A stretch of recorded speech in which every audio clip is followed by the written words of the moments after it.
വീരനാം നളന്റെ ഭാര്യ സുന്ദരി ദമയന്തി കാന്തനെ കാണാഞ്ഞുഴന്നു കാട്ടിൽ നടക്കുമ്പോൾ.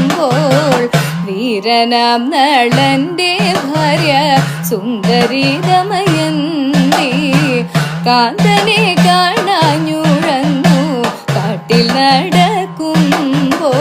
കാന്തി കണ്ടടുത്തു വന്നു ഘോരനാം പെരുമ്പാമ്പ്. പ്രാണഭയം പൂണ്ടവളും മുറവിളി തുടങ്ങി. മുറവിളി കേട്ടോടി വന്നു വില്ലെടുത്തു വേടൻ. പാമ്പിനെ വധിച്ചവളെ കൊണ്ടുപോക വേണം എന്നുറച്ചു. പാമ്പിനെ വധിച്ചുടനെ വേടൻ ചാഞ്ചല്യം കൂടാതടുത്തവൻ തുഞ്ചൽ